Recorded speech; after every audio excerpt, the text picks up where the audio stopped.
Hello. Hello. How you doing? I'm good. I was quicker this time. I Huh, told you I was ready and I was here. look at you. Do they give youngest child prizes? Is that what you're They looking should. for? The correct answer is being the youngest child is the prize in itself. Blah blah.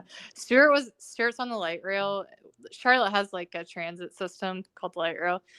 It's basically like the subway but above ground. And No, wait. Quick question though. yeah, It is called the light rail. yeah.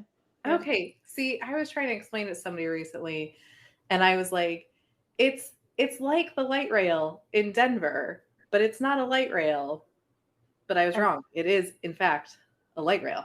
I don't know what the light rail in Denver is like, but I'm sure you do. I think it's the same.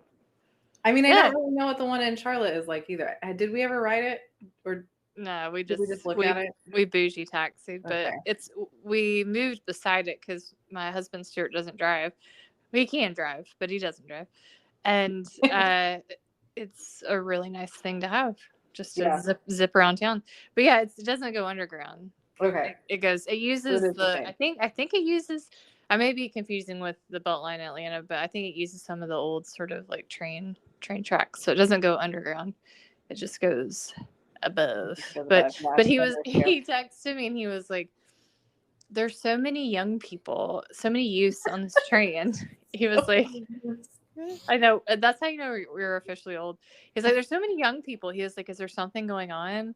And I literally just got through taking care of a dog, running, and then in the shower, I was like, "Stuart, I have no idea. I mean, I don't How know." would I know? And then We're not part of the youth. I know. And then he sent me a screenshot of like Travis Scott, and I was like, literally, the only thing I know about that man is he made a baby with Kylie Jenner. I was just gonna say, isn't that one of the Jenner? I think. But also, like, I lie. I mean, I was being flippant, but I also know like that he had that tour where people got killed, and that was a big deal. What was it, Astro World or something? Yeah. Yes. Yeah. But anyway, he's in Charlotte, so maybe that's where the youths are going. Well, that seems about right. That the youths would go to a concert. Like we don't go to them. Like I wasn't just at one. We literally were at a concert on the same night, except I was seeing like a Celtic rock band and you were seeing Switchfoot. Not to be confused with Skillet. Not to be confused with Skillet. Guys, welcome back. It's our first episode all over again. Oh, by the way, this is Theology on the Rocks. It is. And that's Christy, and I'm Leah. And if you don't know that by now, I don't know what to tell you. Christy made fun of me for being Christy, who lives in Florida. Let's pin that one right to the board. Made fun of me because I was like, it's getting cold in North Carolina, and I told her the temperature and it was like 55 or 60, and she made fun of me for being a southerner. And you know, not if it got 55 or 60. What was you it said, lower than that? No, it was you. The way the conversation went was that you said it was getting cold, and then I'd still be cold with 65. That's Susie said something like, it's only going to be a high of 76 or something, and that's when I chimed in saying, "Oh my God, you Southerners!" Look, here's the deal: it wasn't 76 yet. Like it would be like me living my life and someone saying, one day you'll be a millionaire. Well, I'm not a millionaire yet, so this is my life right now. But no one told me what degrees it was when y'all were complaining about it. I just knew it was going to be in the 70s. So my friend Susie's in Chapel Hill. She's getting her PhD in Chapel Hill, but she's also, let it be known, Scottish by birth. But she's really a southerner. She grew up in Mississippi. Yeah. But she's still, I think there's like some genetic, like my people are from Georgia, and I don't have any kind of, although let it be known, the person who has suffered the most from it getting quote cold is Is the dog. Stuart Gibb. Oh, it's Stuart Gibb. Oh, sorry. I don't know I if thought it we're was supposed to gonna be give last Zero. names. Sorry, Stuart. Everybody knows who you are now. They're gonna come get you. If someone actually came to get him, he'd be like, "What are you doing? Why are you here?" Can you imagine somebody decided to stalk stalking us? Stuart? Yeah. It would take start stalking Stuart specifically. It would take a lot of effort, listeners. You'd really have to because you could follow him around and he'd be like, I don't know. Like you'd have to go and profess affection straight nose to nose for him to be affected by it, I think. It's true. Bless him. He puts up with so much that there's very little that can faze him at this point. So yeah, give him right. By a lot, we mean us. Oh, please stop eating my pumpkin, Kylo. That's the things you say. The things you say. So, guys, today we decided we're gonna drink whiskey. We know we've done whiskey before, but I think we both chose different whiskeys. We did go around. I think. Yeah. Actually, I don't really remember what I drank last time, but I'm pretty sure I drank Jura, and you did drink Jura. This one is I gotta get it out because it has a name. It's a Japanese. So the Japanese actually started doing Scotch whiskey. I don't know if it's still Scotch whiskey, but it can't be Scotch. Scotch has to be in Scotland. It does, but I was a part. It's still cask. It's still 46%. It can still be done the same. It just can't be called Scotch. Well, I'm calling it Scotch. What's gonna happen? Are they gonna come for me too? It's possible. I mean, they're gonna come for us all at some point. At some point. All right. Well, if they come for me, can you imagine the Scottish coming for someone? They get really passionate about Scotch, and they're like, they nope. do. But then they saw the effort, and they were like, I'm not gonna go over there. So okay, I'm doing Japanese whiskey, but I will say I got this for about a year. I signed Stuart up for a monthly whiskey thing where he would get a new whiskey every month. It was a very expensive endeavor. It is, but oh man, do I want to do that. One of my friends is doing it right now, and he was like, this is the greatest thing and you need to do it. And I was like, will you pay for it for me? But yeah. I mean, you know how much a bottle of whiskey costs. It's about that a month. So there's no hidden fees. Really, it's just is what it is. But we got this, and it was kind of interesting because I can't remember what it tastes like, but we clearly have drunk some of it. So we have participated. So I am drinking a Dalwhinnie, which so my friend Sam and I did this drive around Scotland and go to all the distilleries and thing one summer, which was a fantastic trip. But when we went to Dalwhinnie, one of the for their tasting that they did, one of the scotches they had was at the time they had a Game of Thrones series of scotch. Mm-hmm. And which I'm usually not about the whatever will get it off the shelves.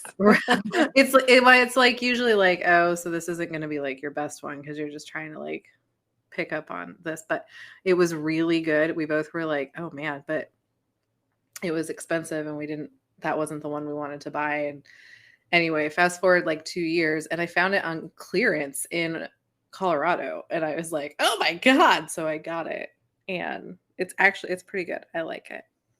The Game of Thrones. I don't know which one it is. There's a bunch of them. And I remember Talisker did something that was, I mean, it wasn't quite that, but it was close. And I just was like, yeah, I'll take it. I'll take whatever. I don't care. Because it's still the whiskey. I mean, you can put freaking Gryffindor on something and it's still the whiskey. As long as it's good, I'm going to drink it. So. All right. Well, cheerio. Cheers. Cilantro. Mm. Whatever cilantro is in Japanese. Yes. Oh yeah, I don't know what it is in Japanese. I should ask Amanda. Oh, that's good. It's what I need. Yeah, for this. That is good. I'm remembering now. So I will say one difference between this. The front taste is still there. The kind of, you can taste the cask, and the sort of semi-smoky. It doesn't have that hit in the back. Oh. You know? The hit. Okay, the hit. Yeah, I know. Oh, I mean, I'm having the hit right now. It does give you the burn on the way down. It gives you the burn on the way down, but not the hit. Okay. Well, Yeah. that's nice. That's smooth. Kind of. Yeah, I kind of like Yeah. it. Yeah. I like this one. It's got just enough of the smoke, but again, I'm not big on the smoke on the like the Isla kind of scotches, and I like them to be like moderately smoky. I think you'd like this one, actually. I'll have to try it. You know what I want to do, which is probably wildly outside of my bartending skills, as we have evidence. I was going to say, based on what based on what's happened the past 2 weeks here. But I want to figure out how to like, when sometimes you go and you get an old fashioned or you get a whiskey and they smoke it there, like they actually. Oh yeah, I've had that. It's so good, and I want to figure out how to do that. So they have the little. I've seen it done in like a little glass box, and they had like they have like the ones that you can do it at home. Listeners, if you have tips on how to smoke your whiskey, because I want to do it. I had this fantastic old fashioned at this bar in Colorado Springs once that did that, and I haven't stopped talking about it in like 2 years. So my friend Sharon got one at we have a I want to say a book club Christmas trip out every year, but really it's just the most expensive night of my life every year. Yeah, fair. It's the night where I look at my credit card and I'm like, I will be $200 less rich at the end of this night, because it's just like we always go to these places that have like the tiniest food and like the most expensive cocktails, and for some reason as a group we've decided that that's what makes for a fancy night out. I mean, it does. It does, right? Yeah. I can't explain that hella expensive. It is, yes. So every Christmas, along with, nothing else that you have to buy at Christmas. Oh, no. Christmas is a notoriously cheap time of year. With no obligations. And the funniest thing about, and you, ladies or gentlemen, if you're a part of a book club, will know that you hang out anyway. Like, we don't need the book anymore. We don't actually have to read the books or do the books anymore. Like, I had my 40th birthday and pretty much the whole of my book club came. And there was no books that were read on the beach. Not a single book was read at that beach trip. Do you want to know, so being an avid reader and an English major and et cetera, do you want to know you would hate our book club. No, but do you want to know a very weird fact about me? That you've never been a part of a book club? Yeah, pretty much. Yeah. I mean, they're really like wine clubs for adult women. I have only one time been part of a book club, but it was me and my one friend. It was just the two of us. We wouldn't let anyone else be part of our. Is that a club or a? It's not. It's just two people reading the same book, and we read all of the Jane Austen novels, and then we also read all of a novel per Bronte sister. And then after we would read the novel, we would watch a movie that was based off of that novel, because all of them have a movie, and then we would compare and contrast. I mean, that kind of sounds delightful. It was so delightful, but like I said, we would not let anyone else in because we didn't trust anybody else. Trust anybody to what? To get it or to read it? Or we were like, too many times book clubs, and I understand this and validate it now, but we were like, too many times people don't actually do the reading, and then they can't talk about. I mean, we were really snotty about it, but I mean, that's one thing I do like about the book club, that is that some people are people I'd gravitate to. Yeah. Like in the real world. Yeah. Then there's some people in it that I wouldn't, like, not in a million years. And it's like, it kind of forces, if you actually do book club, it forces you to like have conversations with people. Yeah. Which is nice. I think it gets you into a place where you can like interact with people. And I mean, I think this, again, have never actually. You don't know. So I don't know. I mean, in my grandmaster plan of getting Christy to move to North Carolina, she will be incorporated into my book club. I will. Go ahead. I've been trying to join a book club for ages. It's just that I don't have time, honestly. Can I tell you, and this is a story Christy has heard, but I'm going to tell the listeners. When I first moved to Charlotte, I had lived in Atlanta for when I was, well, in various parts of Georgia, but I moved to Charlotte, and like, if you meet me in real life, I'm a pretty like approachable person. Like, I don't really require much maintenance, or just like let me sleep if we go somewhere. Yeah. That's pretty much my only requirement. Like, you know how some people are like Don't wake her hangry? up. That's the only thing. Yeah. Hangry? Like, I don't really get hangry. It's more just like, just let me sleep and everything's Yeah. okay. But anyway, I would see people out and about. I didn't know anyone in Charlotte. So think about all the cities you potentially could move to, and like imagine that you maybe know one or two people in those cities. I knew nobody in Charlotte, 0 people. Yeah. So I was like, oh gosh, I've got to I've got to go find some friends. People, yeah. Because I just moved from Scotland. I was really sad about it.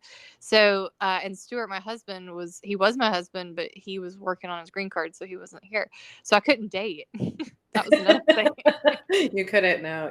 I couldn't go on terrible dates that ended with me exiting to the bathroom. So I like tried all this different stuff. But anyway, I went to a single book club, and it was just a bunch of like, it was at a brewery. So I thought, oh, this will be cool. And it was down the road from my house. So I could walk. And it was a bunch of blonde women. And I went to, nothing against blonde women, but I went to the, it was just like an episode of, if you've ever seen Welcome to Plathville, which is the Plaths, which are like this fundamental Christian group. They're all very blonde. That's what it looked like. It was like some sort of thing. Stepford Wives. And there was just like a bunch of like SUVs in the drive. And I went in and like we started talking, and it was some book like The Hate You Give or something like that. And I remember this one girl looking at another girl and being like, I think it's just really hard to be Black in America. Oh my God. And I remember just sitting there, well, and her voice sounded just like that, and everyone was like, yeah, yeah, that's accurate. and I just. Oh God. And I was sitting right next to a girl, and she just looked at me with this, she was not blonde, but she looked at me with the same horror. And I was like, I'm going to go get a drink. And then I just got up and left, and I never went back to the table. So the one book club I did go to here in Florida, because same premise is that I moved here to Florida for the job. And so I knew one person who lives about 45 minutes away from where I moved to. So I needed to make friends. And Leah had always said, like, join a book club. So I did. Well, it did work for me on like the 4th go round. You have to give multiple book clubs a chance. Oh, for sure. For sure. But I went to this one, and it was because I moved to, we already know that Florida is like retirement place. Oh, I didn't know what you were going to say. Well, that's B. So A is that everyone here is fairly old. Okay. And then B is that you have to be a little thoughtful about politics in this state. And so this is the whiskey hitting me. I was just like, I don't know what you just said Florida is, and I just started laughing uncontrollably. Well, and especially too, like, you move from Colorado is not Florida in any way. And Scotland is also not. And so, like, culturally, I mean, Charlotte, North Carolina is not. No. Well, culturally, I've told people this so many times, but the culture shock of moving to Florida was far and away much bigger than moving to Scotland. Like, significantly more culture shock here. Can't say gay versus can't work the radiator. And like, people in Scotland were like, "Oh, are you lost? Let me walk you to your destination." And I was like, "Why is everyone so nice?" And that was really the culture shock I had there. Versus, how dare you be a teacher? You're terrible. Like, everything about your life is wrong. So yeah, it was like a lot of older women, and the book had it was a book. Oh my God, I cannot remember what book this was, but it was about an abortion clinic getting shot up. Oh. Yeah, it was like a very politically charged book, and so I was kind of like, oh, okay, this is the book we're reading. And Did someone say it must be so hard being pregnant? well, there was I mean, the conversation almost immediately obviously turned into like not even revolving around abortion or being either pro-choice or anti-abortion, but like it was just like, well, I'm a Republican and I'm a nice person, and I was just sitting there like, oh dear God, like not that there are zero nice Republicans, but like, yeah, it was. That was the whole of this book club where I was solidly 10 years younger than everybody else, if not more. And I was just like, I'm never going to make any friends in this state. But I did. I made friends. They were just elsewhere. My granddad always used to say, if you have to say what you are repeatedly to people, then you probably are not what you are. Oh, for sure. Yeah, I thought that was an interesting, or that there's something else going on. Which I think, yeah. I mean, the people who are constantly telling you how cool they are not actually cool. Sorry, Christy. I know I do that on the regular. I mean, Leah and I are definitely not cool. We are the coolest people you will ever meet, guys. If you're coming to beer camp, just know. I'm currently drinking this whiskey out of it's the Great Pumpkin Charlie Brown because I found it at TJ Maxx, and I got really excited. This is the greatest. I love that so much. Oh my God. Speaking of beer camp, guys, we've got our hot sauce stuff ready. We need your questions, so send in some questions and we'll put them in the bucket, which inevitably will be a Halloween cauldron of some sort that I bring. Some kind of Halloween cauldron. Yeah, send us your questions. I know they can be funny or theology or religion. It can be anything. We are literally open to any question. We're just going to pull them out of the bucket. Yeah. We're going to eat this horrible hot sauce, and then we're going to answer your questions. It's going to be an adventure. I feel like Christy's not going to be my friend anymore. This is like, neither of us are going to be alive. This is like the Survivor book club, what I'm making you do.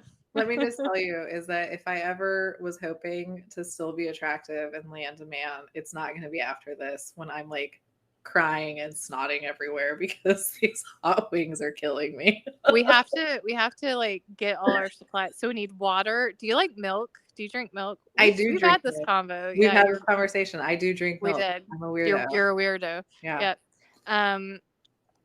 I'm gonna get it just for this. Do we need bread? Is bread something that helps? I don't know. I've not done this. I don't think I've seen them have. I mean, I'm sure it can't hurt. I'm just trying to think of things that will make my mouth less angry. I think that they usually have milk and they have water, which never helps. Water does not help now. I'm sure we'll have a beer because it's beer camp, but I don't know that will help either. But. I really informally announced it on the beer camp discussion thing, and everyone was excited. Well, the people who've seen it so far were excited and said beer camp is leveling up this year. And I was like, I think you're expecting too much out of what I'm going to be able to do. I mean, I think it was a brilliant idea. It is. Like, but now that I think that I actually have to do it. You actually have to eat these things. Like, I feel like I should be a PR person for someone else as opposed to I don't want to be the PR manager for myself. Right? like you did this to yourself as well. It's not just me. I know. No, I know. And I wouldn't wouldn't that be hilarious if it would be such a move of like an older child if I was like, oh God, Christy, you have to do it by yourself. It would be such an older child, younger child situation. I'd be like, I just want to watch. I'll do the filming, Christy. That's how I frame it. And oh man, it would be bad. That's how I wound up with my first tattoo. So there you go. That's perfect. That's amazing. You know what? You have to come with me when I decide what I want for my first tattoo. Are you ever going to get a first tattoo? I will absolutely come and I'll get one with you. I've been genuinely thinking about going to get a Friday the 13th tattoo on Friday because I have 2 Friday the 13th tattoos. which are very good. They're historically can be hit or miss, but I got real lucky. hers are actually, and I'm not just saying that because I'm Yeah. an oldest child and I would tell her they are actually really nice. My first one that I got, I have gotten complimented on so frequently. It's everybody's favorite tattoo. Your paper airplane is my favorite. I think it's the favorite tattoo. People, just strangers, will stop me and be like, "Oh my god!" And they'll be like, "What does it mean?" And I always tell them it means it was $25. I was gonna say. I'm not scared of tattoos. I just like I'm so me and a control freak that my husband, if you guys ever see him, he's covered. He's got more than Christy. He does have more than me. He's tatted all the way, but like, so it's not about like any moral compass. It's simply because I'm a psycho. He's a tattooed person, and I'm a person who has tattoos. There's and he has gone over it, and I have not yet. But well, he also, I think he there's some he's coming through the door right now. We should ask him. But I think he gets sort of adrenaline, some sort of high from the tattoo. Oh, absolutely. You absolutely do. You would too if you ever got one. But yeah, there's one that I wanted to get that I've thought about getting.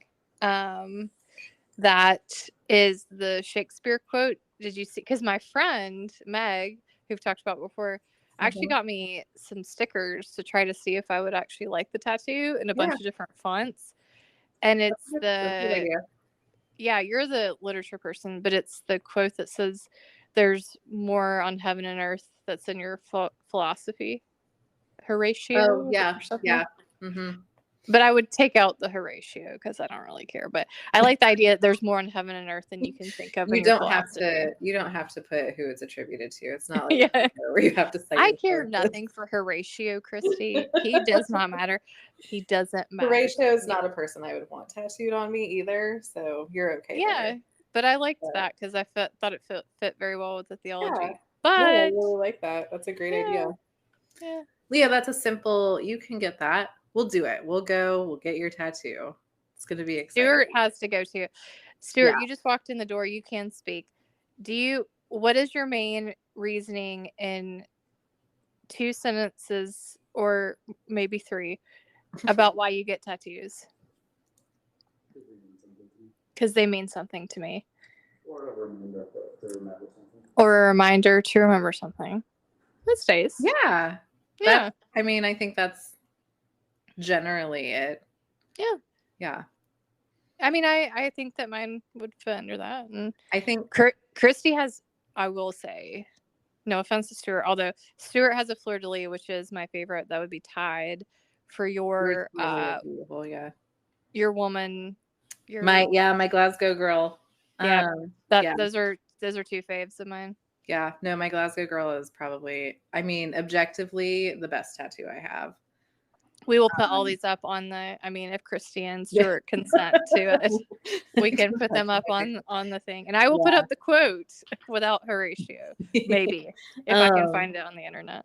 It's not my most sentimental tattoo. So, like, it's hard for me to be like, this is my favorite tattoo, but it is objectively my best tattoo because it's just really beautiful. She did a great job. It's very beautiful.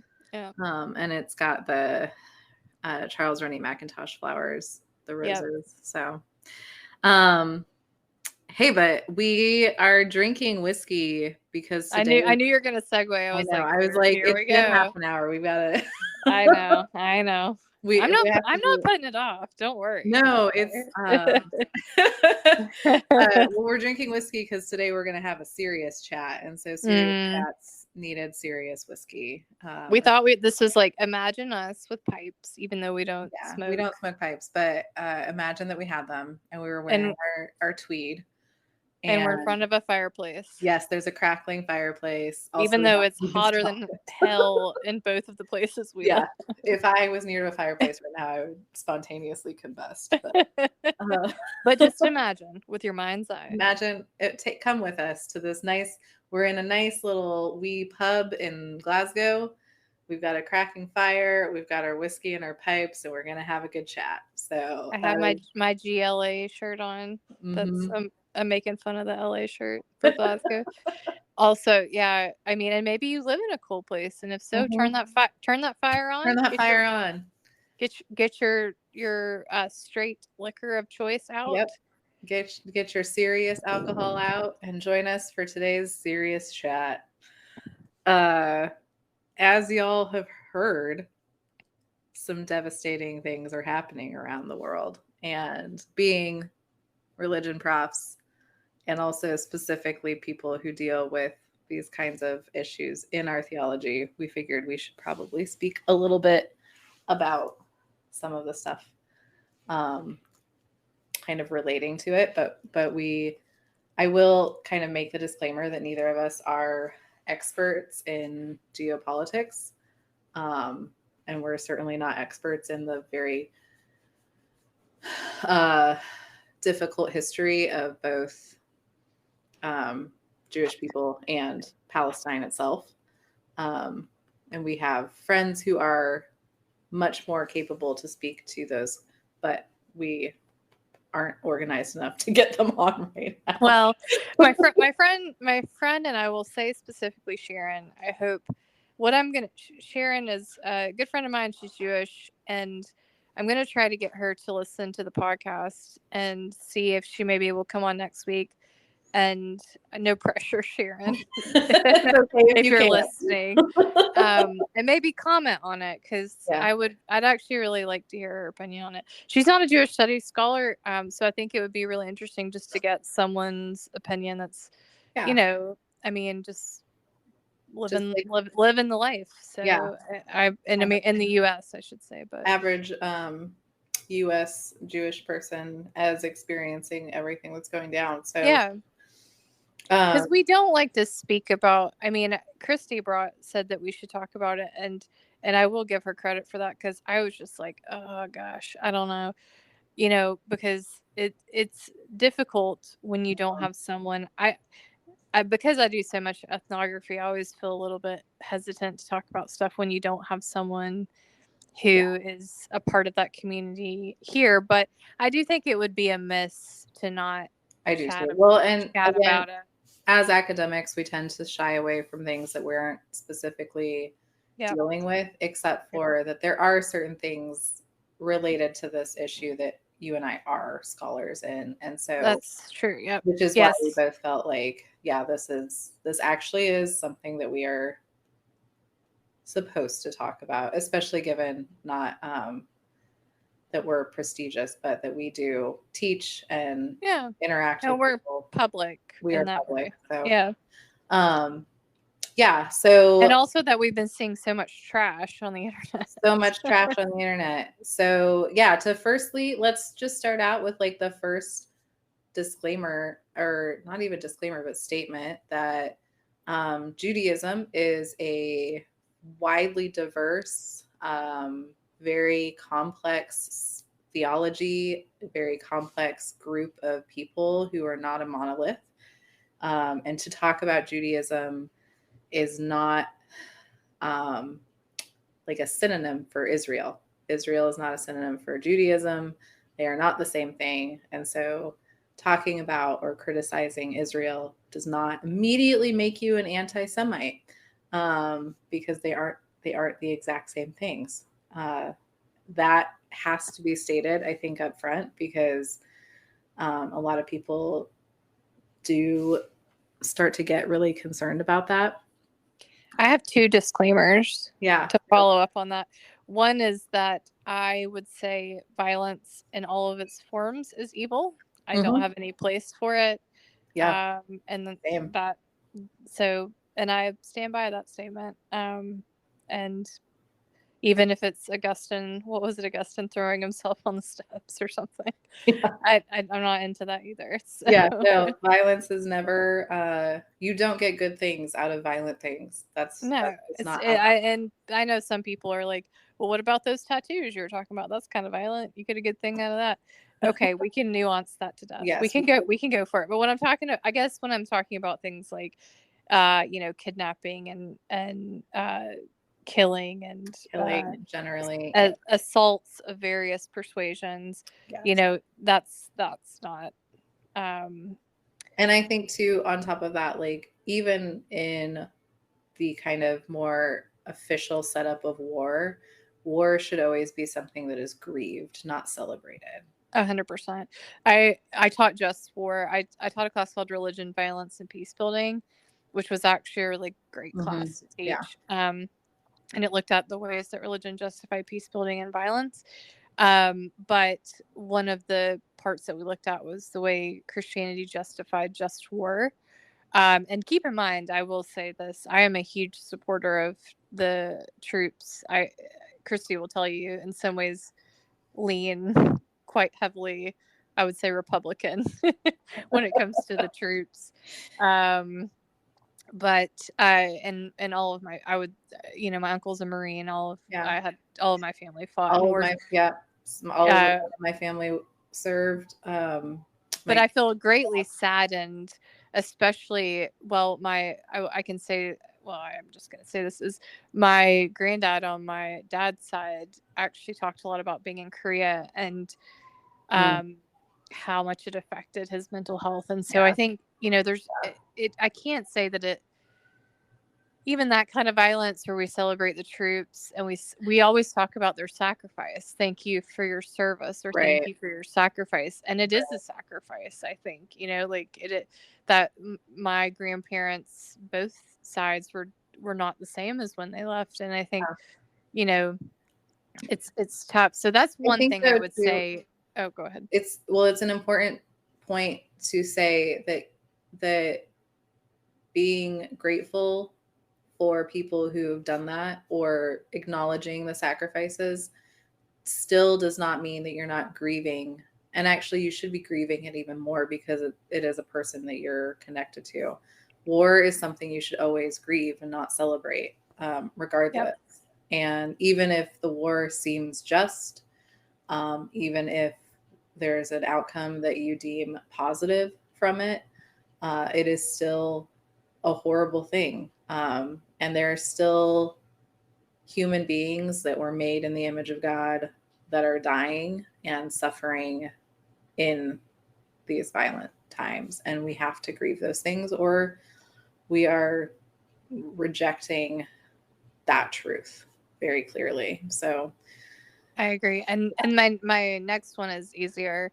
It's the idea that governments or organizations do not represent whole nations of people. Correct. So the idea that Netanyahu on the Israeli side, or even the quite conservative government that's in Israel at the moment, there were Israelis protesting that government. Yeah, there have been mass protests in Israel for quite some time about their government. So yeah, for sure, we should not equate. And Hamas is not Palestine. No, and Hamas is not even an elected government for Palestine. So again, we don't want to equate those things. And this kind of nuance is really, really important.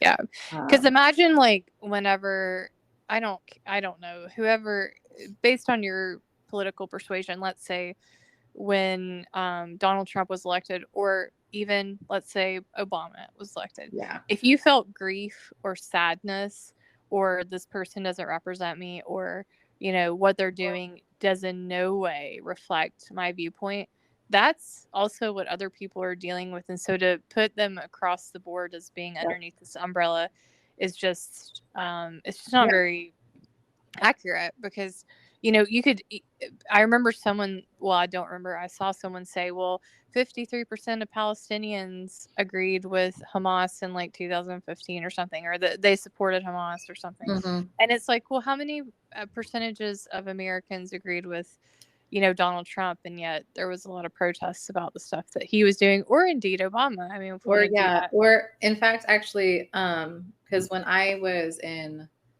undergrad, I went to China for a little school trip. And at one point we were in a cab. That's a pretty big school trip. It was just a little school trip. Just a little jaunt over to China. A little jaunt to China. It was the longest flight of my life. Yep. But we were in a cab headed back to our hotel, and our cab driver was one of the few people there that we encountered that did speak a little bit of English. And Mhm. the only thing he said to us was George Bush. And we were like, oh, yeah. And he goes, America make war. And we were like, oh, God, what do we do? Like, so, yeah, I mean, it doesn't even have to be these kind of like, you don't have to be like, oh, yes, I totally support this thing that this president did, or I totally hate this other president or whatever. Like, being associated with the problems of your country is not generally who you are as a person. And so we don't want to go ahead and do that to other people either, you know, and say, And you may say, oh, they're doing all this nuance because it's a difficult conversation. And I would say, yes, that's correct. Because yeah, a lot of times when you put something up on Facebook or like, you know, I saw something, I've mentioned Kylie Jenner twice in this podcast, which is upsetting, but that it's not the usual podcast. it's not right. She put up something and then immediately took it down or something. And it was like, well, you know, maybe that's not the platform to have discussions about it is a so much larger conversation to have than we can put on Twitter or Facebook or Instagram or what have you. And there are some posts that go up that seem nicer and some that seem worse. But like at the end of the day, this is just, it's a difficult conversation for sure. And it's an important conversation also, because we as humans have to figure out how to both understand when stuff is happening outside of our sphere, and understand how to grieve it and understand how to properly like think about it, especially in line with our belief system, our worldview. Like, what does it mean to say that you are supportive of one thing or another if you don't fully understand what's going on with the thing, you know? Yeah, and we aren't even experts in it, but No. people, I think, keep asking us to, well, at least I've been asked for my opinion on it. And, you know, at the minute, I just feel such overwhelming sadness. Yeah. And that's not an excuse not to say something No. at all. But, you know, it is one of those things where it's funny that we had just talked about taking that visitation to the Middle East, because I did go to Palestine and I did go to Israel, you know, Yeah. and that was apart from, you know, the whole sort of pilgrimage aspect, is that I got to see the real disparity that existed between the two spaces. Mm-hmm. And, you know, the walls that surround and that separate. And it reminded me a lot of Northern Ireland, which I do feel more like I can talk about as an expert. But like, they have walls that separate, and, you know, the lines to get in to either place are so long. And there's people who live in Israel that consider themselves Palestinian, and there's people that live in Palestine that consider themselves Israeli, and they have family on either side. Mm-hmm. But you've just set up this, and I say you, but I mean, you know, the governments throughout history have set up these arbitrary borders that don't reflect humanity. And I think that's the thing that gets me, is this is a political issue. It is, yeah. And it's exacerbated by religion and nationalism, and it's just, I don't know. It's one of those things where you can just see, and honestly, propaganda. It's absolutely, you know, like the propaganda of it all, and villainizing the other person. Yeah.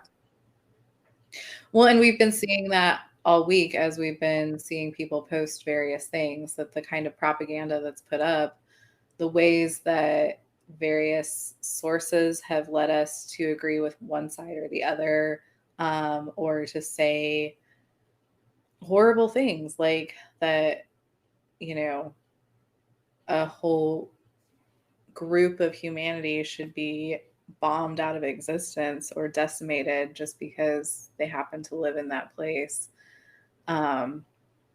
Those kinds of things are terrible things to think, but again, it's that kind of, um, we've leaned so far into these news sources and these ideas that we've forgotten that kind of at the end of the day, we're still talking about people, and we're still talking about complicated situations that people are trying to live in.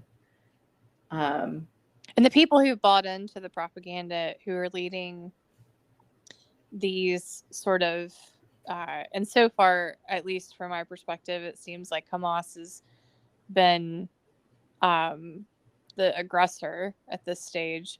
But like, I mean, and you can correct me because I mean, I listen.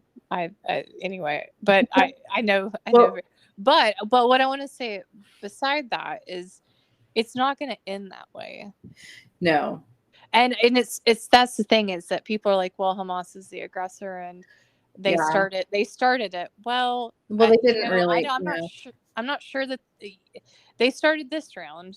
Yeah, They certainly terrible. did this most recent kind of big attack, which, so admittedly, I have only been kind of vaguely aware of the history up until all of this happened. And so one of the things that I did this week was to listen to a couple of Palestinians and Israelis talk about the situation. And then I also got the book called, it is called 100 Years of War on Palestine, by Rashid Khalidi. And it is, the 100 Years War on Palestine, which we'll also put up in the notes here. But there's a whole bunch of sources and books out there that can help us understand this better. And one of the things that we have to keep in mind is that when a lot of these kind of political situations come up, the situation itself is political, and these governments are doing things, and they often will use religion to support themselves or to further their objectives or their propaganda. And that is happening to a pretty large scale with this, because of the incredible amount of religious aspect in that part of the world, and also because of what all of it's coming out of. So essentially, and again, this is definitely not my field of expertise, but essentially that with the kind of making of a nation of Israel and taking over what was Palestine, that this has a lot to do with both the Holocaust and needing a place, and I'm saying this way on purpose, but to put Jewish people, because Jewish people had been displaced, but nobody actually wanted them because anti-Semitism was still very rampant everywhere. Yeah, and they probably didn't want to live. I'm sure they didn't really want to live in those places. I mean, they probably wanted to live in their homelands, but didn't feel like comfortable. Yeah, like when that sort of stuff was so there's obviously complicated emotions there. Yeah. For sure. You probably don't want to. You're like looking around like, this is maybe not. But also, still, countries were not taking, like the U.S. still didn't want to take them. You know, it wasn't like this. It was like, it wasn't like people were just like, oh my God, we've been terrible to Jewish people all of these years. Now we welcome you with open arms. It was still bad, you know. Right. And so they're like, let's put them in Israel because that makes sense. And then also we like kind of simultaneously have the invention of this type of Christian evangelical theology called dispensationalism, and that kind of says that in order to usher in the end of the world, we have to have a nation of Israel. And so, and that Christian Zionism, is that the same thing? I think so. I'm much more familiar with Darby. So it was I think John Nelson Darby is the one who came up with dispensationalism. And basically said, and this is horrible and not like, if you're a biblical scholar, it's laughable. And if you're a theologian, it's like, why would you do this? But it says basically that God was like, this Jewish experiment is going badly. Let me replace them with Gentiles.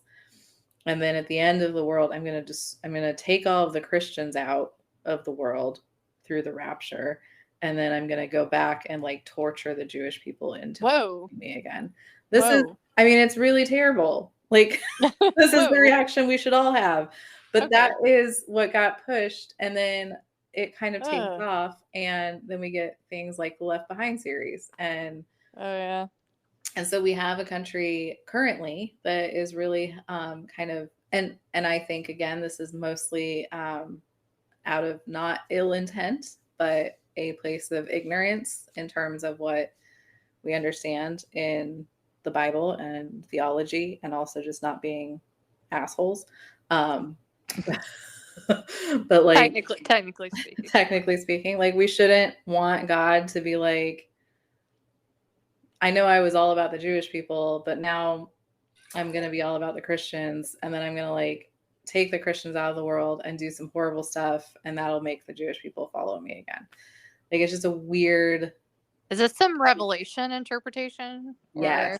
Yeah. Figured. That whole like premillennial, we all get raptured, which just isn't in the Bible. And then, I mean, did you ever read the Left Behind series? Certainly did.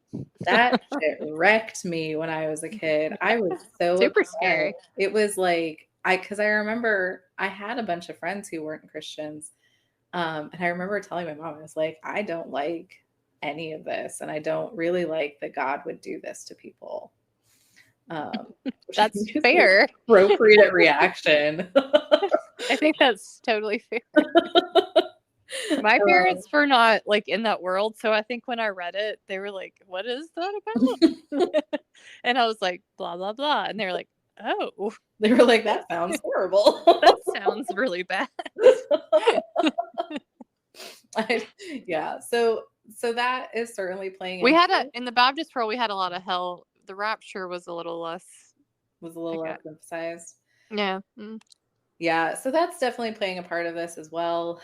There's obviously Jewish Zionism, which is part of this, and then again, obviously, we do have fundamental aspects of Islam playing into this as well. So there are religious aspects that are playing into all of this going on, but when we're looking at it in reality, it's the use and the abuse of these religions in order to further the governments that they're trying to do.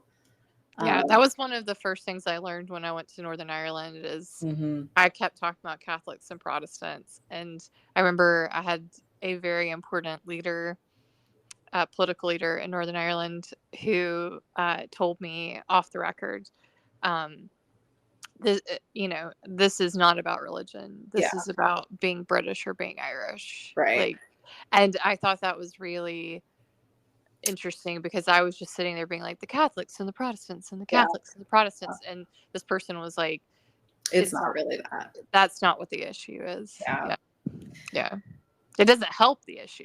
It doesn't help the issue, and especially because of how it gets twisted, and people are really deeply connected to their beliefs, and it's an important. I mean, this is how it is for us. These beliefs are important to us, and so. They can be weaponized. They can be weaponized against you, and they can be twisted and manipulated against you and against other people. And that's what we see happen with a lot of religions and a lot of governments. It's just also part of this. So. Do you know how many people have died so far? Like I have not looked at the most recent count, but it's interesting because I did it. I looked at Israel Palestine. We talked about my thesis very briefly again. Northern Ireland is my area of expertise, but I did look at it in South Africa, and it was interesting because I like looking at the history and sort of tracking, because I think I'm secretly into stats, but I don't want to admit it, and looking at stuff. And I remember someone sent me a message because I was really busy when all of this started the morning of, and they were like, how bad do you think this is? And I started looking at it very cursory. And as I looked at it, I was like, oh no. Yeah, it's very bad. It's very bad. Bad. I think especially bad because as we know, because of how the setup is, the Gaza Strip is kind of essentially an open air prison that Israel is controlling and has cut off water and food and electricity. And so it's just going to continue to get worse. And I think that ultimately this is where, my concern is that this type of fighting is a type of fighting that is really a loss of humanity. Yep. This isn't even the kind of war that we can say, oh, maybe it's just war or something, that because it's not following the rules of engagement. Essentially, there's a million children in Gaza that are going to be affected, and this is not how any of this should be done. Not that, again, And not it's solidifying the view that the Israelis have of the Palestinians, which is that they're these terrible terrorists who, Yeah. and right now, that Hamas group is being terrible terrorists and absolutely murdering and killing, and if the reports are correct that I'm saying, doing unspeakable things to people. And it's like, none of this is none of this is gonna lead to the result of what it's the not, others. because doing this isn't going to make Hamas want to stop either. It's going to punish innocent Palestinians, and it's already punishing Israelis, and it's punishing Israelis. I mean, everybody loses in this scenario, and it doesn't mean, because one of the things I think that I have, and I understand where this is coming from, is the idea of, if the oppressed people group, which would here be the Palestinians, are fighting back, can we understand or justify that? And I'm like, but they're not the ones fighting back. And they're the ones that are suffering. And so this isn't going to lead to the freedom of Palestine or the Gaza Strip. It's not going to lead to any of that. And what we need to do mostly is to kind of try to end the fighting. We need, I don't know. Yeah. But I mean, and that's the same, like, in the world that I know, is when I first moved to Belfast, like the week I moved there was an attack from the Provisional IRA, which is like a new group from the IRA, Irish Republican Army, which is a paramilitary group, basically. And they had killed a police officer and a sort of soldier, basically, in these kind of random attacks. Probably not random, but they seemed random. Right. And I looked at that as I moved there, having studied what I did, and I thought to myself, and again, nothing on the scale of what's happening now, but I thought to myself, what did you think was going to happen? Right. Yeah. This is like, there's nothing about this is going to end well. Like, what did you think that those, and you could be like, well, we're mad and we want to make sure our presence is still known. And I heard a lot of that rhetoric when I was over there. Like, they need to know that we're still here and we're still fighting and all of that. Mm-hmm. But all it did was cause a lot of crackdown on certain groups that had nothing to do with that paramilitary group. And it's like, so you're making it harder for the people who actually are living here. Yeah. And I think too, I think that's why it's so important to separate the people from the perpetrators, I guess. Mm-hmm. Because, like, I've seen comparisons to other pushbacks, like the Haitian Revolution. And I feel like, again, certainly what we need to think about is that who is it that's doing this? And are they representative of those people? And yes, if oppressed people are pushing back, and sometimes that is going to happen violently because it is this world, we can certainly say that they have a right to push back and to try to defend themselves or to free themselves from that oppression. But if it's not them doing it, and it's another group who is essentially doing this to continue the oppression of those people and more oppression on other people, which is what we know Hamas is trying. And maybe they're, I mean, again, having been to Palestine, I mean, it's it's not great over there. No. And I think we can, again, I appreciated you saying to criticize Israel is not to be anti-Semitic. It's like, it's the I would criticize the government 100%. Absolutely, yeah. And I think that's different, but like it's dismal. It and is. and I think like maybe they were fed up, maybe I just don't know that it's going to end at all the way. But maybe you just reach the end point and you're just like, I can't. But then is that the group that you want to represent you? I don't believe that's the group they want. No, well, and I And I don't think believe there that. has to be other players in this. Like, I Yeah, know there's like conspiracy theories now so many conspiracy theories. about like Russia, and I mean, I'm not saying these aren't, or it's always Russia, right? Right. I feel like It's always Russia. it's always Russia. But like other countries, Egypt, whatever, blah blah blah. Yeah. And then like America with Israel and whatever, and Iran, and it's just like it gets to the point where I'm like, oh gosh, how do we stop this before more people die? Well, and I think that's what you and I are both saying, is that what we feel is the desire, the hope, the end goal is that we could stop the fighting before it escalates anymore, because this isn't a productive fight. This isn't the Haitian Revolution. No, people are going to die. Like people are going to die. And nothing is going to be resolved from that, other like than there is not going to be justice for the Israeli people who have passed away, or any other nationality. Honestly, there's not going to be any justice. There's not going to be any justice. No. Well, I mean, in my opinion, but I don't think that there's going to be justice for those people. Again, my fear, the things that I think are likely to happen that I hate, is twofold. One is that more horrible things happen to the Palestinians, but also that, as we know, with these things, the rise in anti-Semitism around the world is inevitable. And so, which is, again, why we keep saying Judaism is not the Israeli government. Correct. But because this is just going to because people are not doing this because they like really love Jewish people. None of this is happening. Again, even in the States, a lot of the motivation that people have for this is this idea of bringing about the rapture. It's nothing to do with Jewish people. And so all of our Jewish friends and neighbors here are going to receive a lot of hate or pushback, especially if they are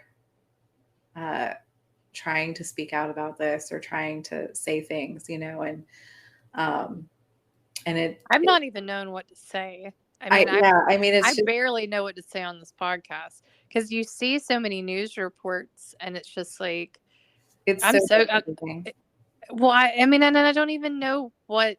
That's why I was like, how many people have died? Is Hamas the aggressor? Yeah. Has have the Israelis retaliated? Because we get such a there's so much bad information and there's so much propaganda, and it's really hard sometimes to sort it out, especially if it isn't your full-time job to try to sort it out. No, that's right. And I think that's why I do history, because I'm like, I can talk about things currently happening. Yeah. Correct. There is a book that I can read and I can tell you about, and that's my own fault. But it's like, sometimes it's really difficult for me as a human to work through critically, which I do think you and I are both critically analytic people. Yeah. But it's hard for me to figure out, like, okay, I don't listen to, don't listen to this and don't listen to that. Okay, well, maybe I'll listen to it all. I still don't know what's going on. Yeah. That's troubling, I think. It is. It's so troubling, because I have seen so many. I could be describing this in 17 different ways right now based on all the stuff I've seen, and some stuff that has been like disproven, some stuff that comes out, some stuff that just feels like constant, again, conspiracy theories, except that as much as I work not to buy into things, sometimes it sounds very realistic. And so, yeah, it's just really, really hard to know what is going on. But at the end of the day, I think, again, what you and I both want to emphasize is that these things are tragic. that we need to grieve for all of the people that are being harmed um, and I losing would their wish these family. leaders would get together with maybe whiskey in front of a fire Yeah, and just do what we're doing. And yeah, I know that sounds crazy, but like that actually has happened in certain places I've studied. Is it people has. just I remember there was something I cannot be specific about this at all, but there was a group of people who were in this meeting room and it was not going anywhere. And someone was like, "Can we just go to the pub and The just pub, chat?" the pub is And just a wonderful place to solve problems. just like So, chat the way we're chatting and just yeah, say, look, I don't know everything. I don't want to offend people, but you know what I don't want is for more tragedy. yeah, Christy, I tell you the one thing I did here today, I was driving around like a maniac today and I heard an NPR report and it was a woman and I tried to memorize their names, but I couldn't because my brain is yeah, so overwhelmed. yeah. But it was an Israeli mom and her daughter had been kidnapped and she'd gone to NPR and she was talking about it. And they were talking about trying to track phones, but her phone had showed up somewhere else and her daughter wasn't there. And just the sheer, like, I'm a minister and I worked in chaplaincy for a long time, but I haven't heard, I haven't heard such anguish. Mm-hmm. Like, So much anguish. Yeah, her daughter's lost. And she was saying, if you can hear me, please just hold on. Please, whatever's happening to you, just stay with us and like please. And I'm gonna say there's probably 0 to 2% chance her daughter's listening to NPR wherever she is, and I don't mean that yeah, sarcastically, probably not. No, but but it's just like it was one of those things where I just was like, and her daughter's 20, and I was like, this is what I actually did my PhD for. It was so that I would never have to hear, I mean, in an idealized world, never have to hear another mother, I don't care where you live or what side you're on, sound like that because it just broke my heart. I cried in the car and yeah, I don't cry. I'm not a I cry.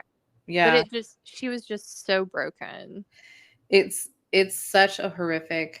The whole thing is so horrific. I mean, again, I was um I was teaching last week, um, and talked a lot about the ways that religion is used and abused by governments, and then working through Zoroastrianism this week, and which is As you do. this tiny little religion. Yeah. Yeah. And I was talking about how Zoroastrianism kind of introduces this concept of dualism, so that there's good stuff and bad stuff in the world.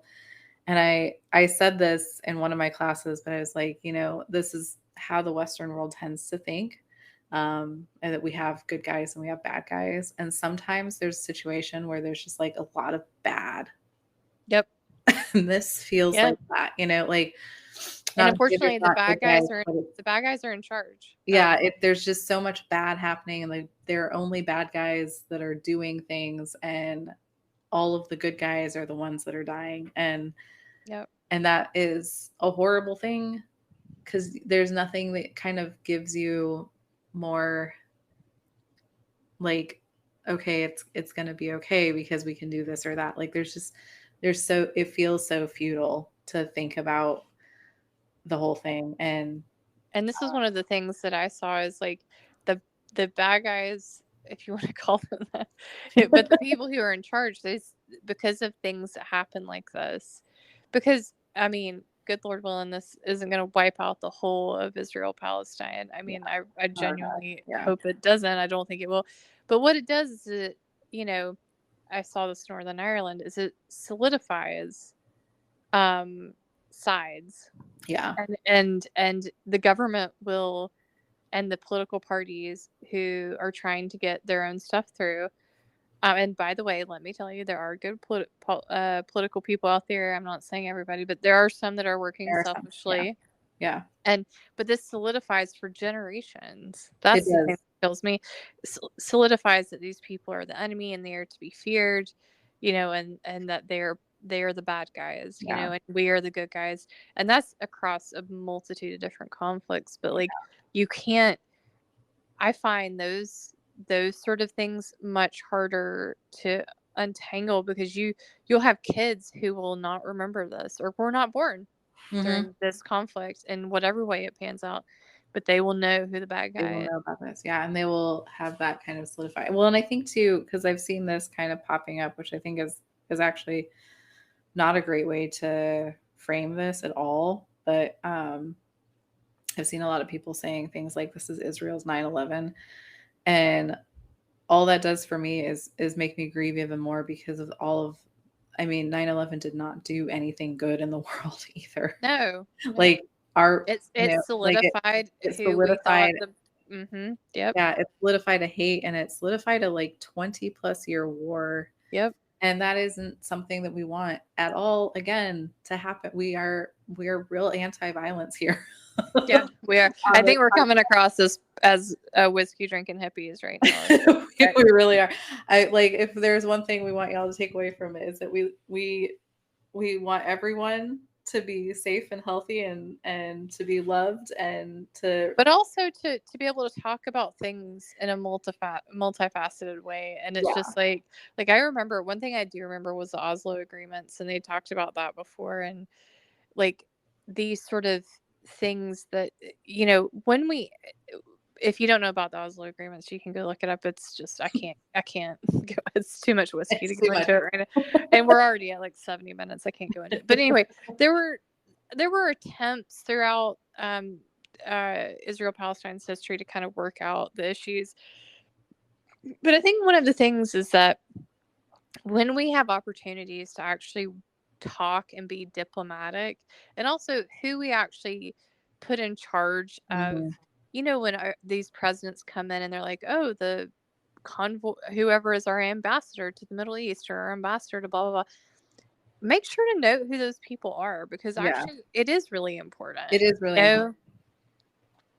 One of the things, the Good Friday Agreement, which actually was, I personally think, as a person who is not from Northern Ireland, was an okay agreement as it goes for Northern Ireland. Yeah. You know, one of I would agree as well.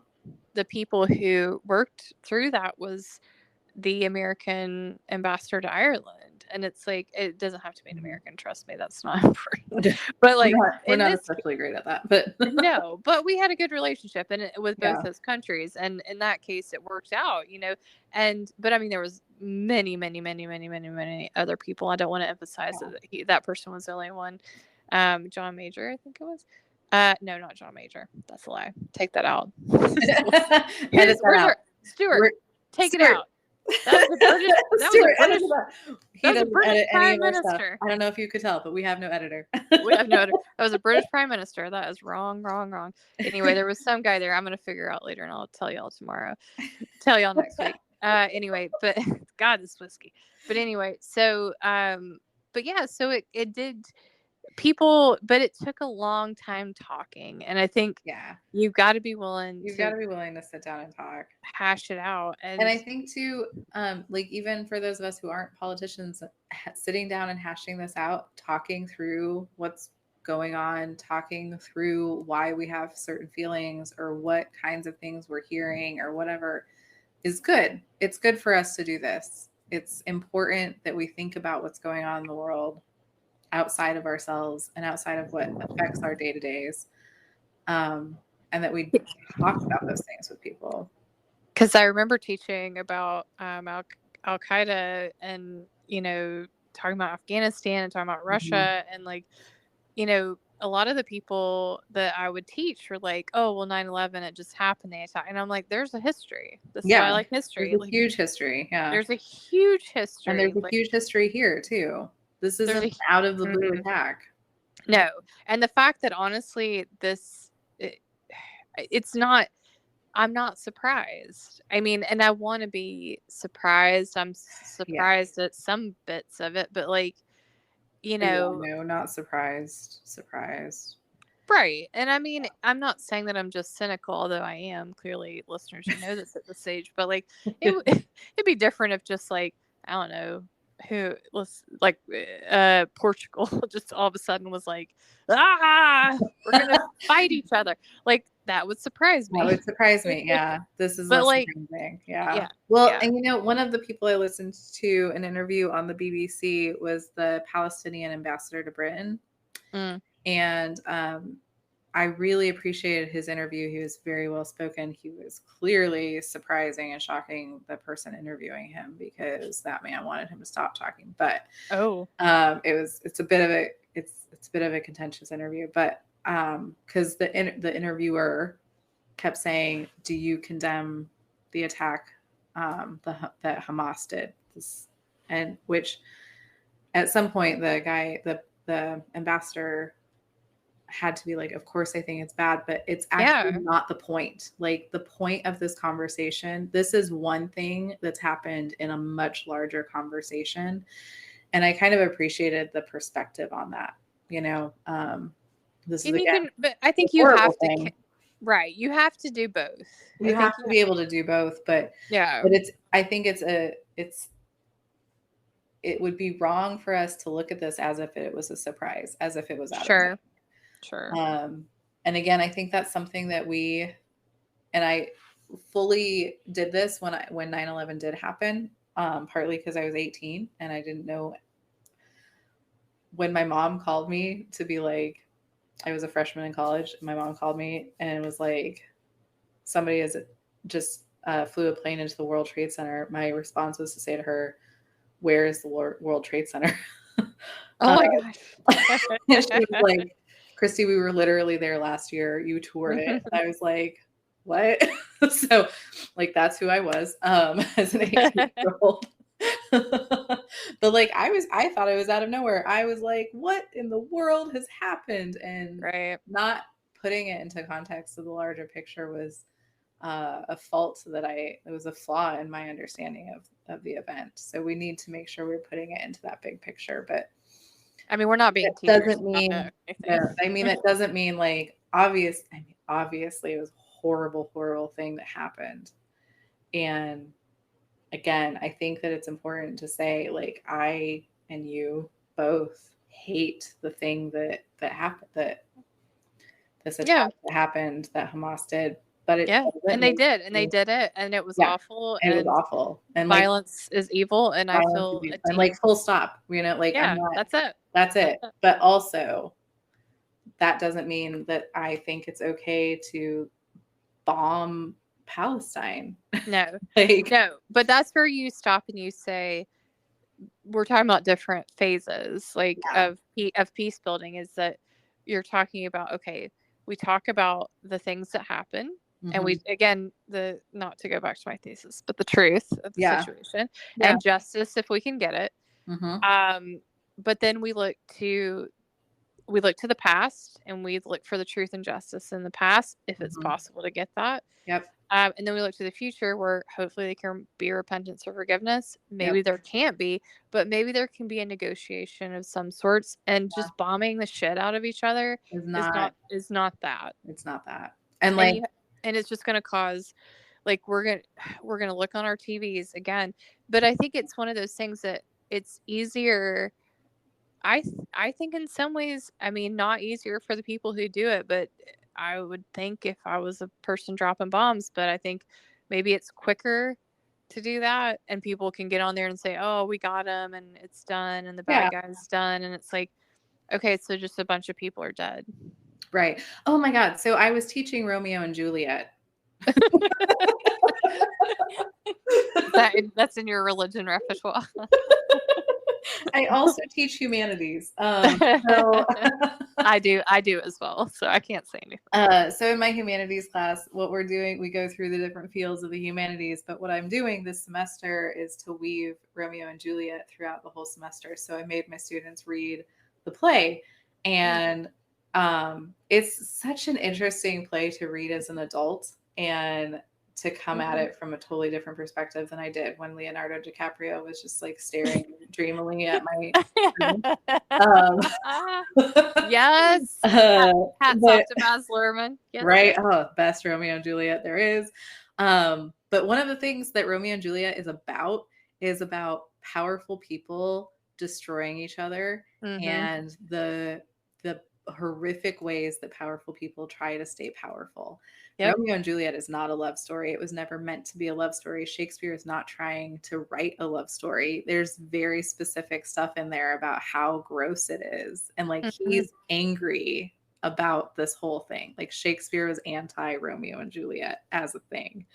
But one of the things that happens is that the prince keeps coming out and saying, you two families and your constant fighting are destroying this town. This whole Verona is being destroyed by the two of you not being able to get your shit together.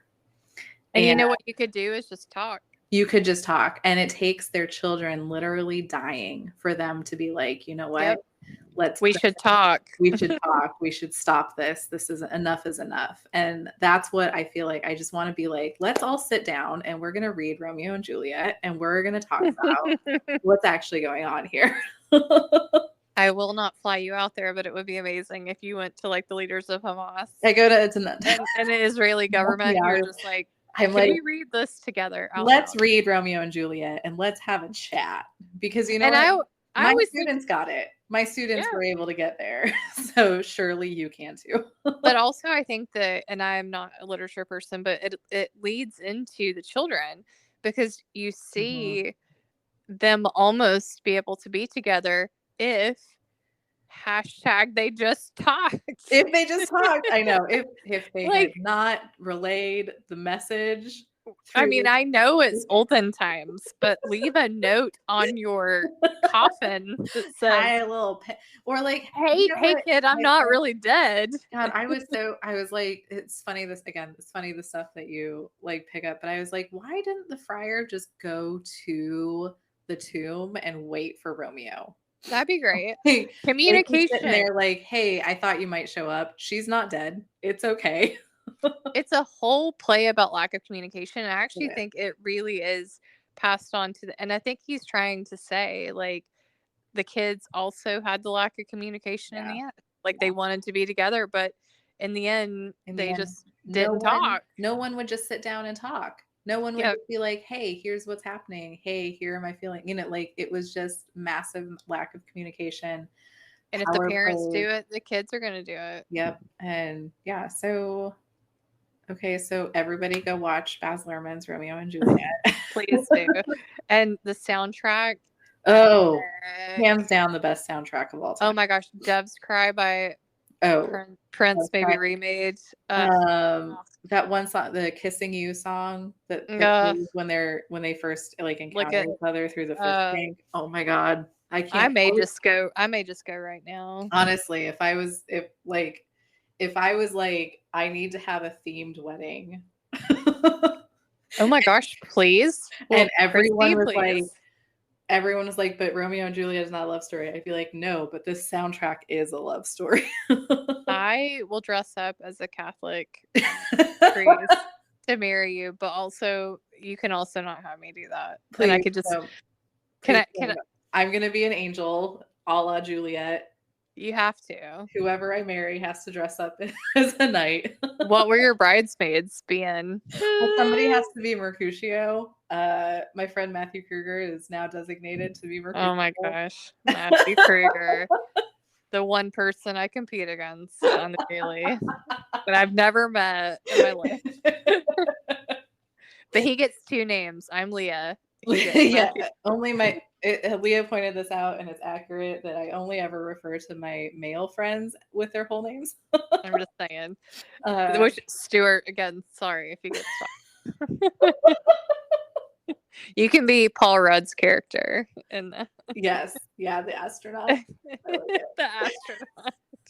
Somebody has to be John Leguizamo too.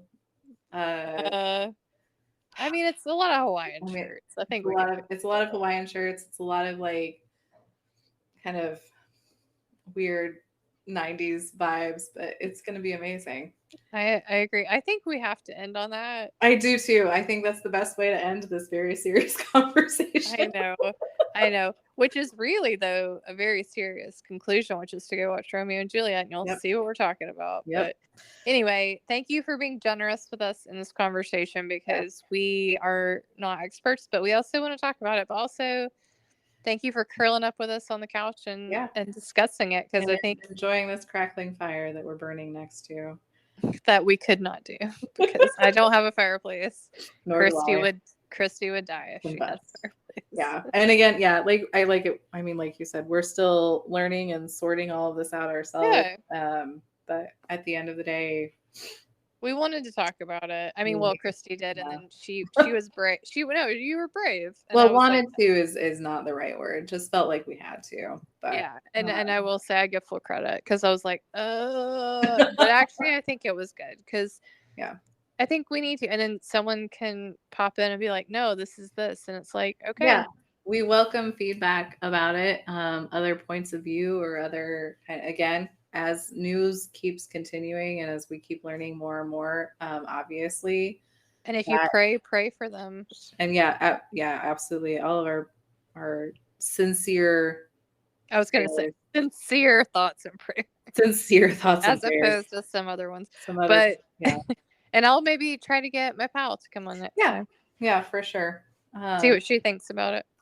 And again, if you are coming to beer camp, keep in mind that we need questions for the Hot Ones thing, and that we are excited to see you. 100%. Come talk to us. Come chat with us. All right. Well, Christy. Baz Luhrmann calls. Actually, Indian food calls. Oh, that sounds delightful. I know. I'm really excited. We'll see y'all next week. Bye. Bye.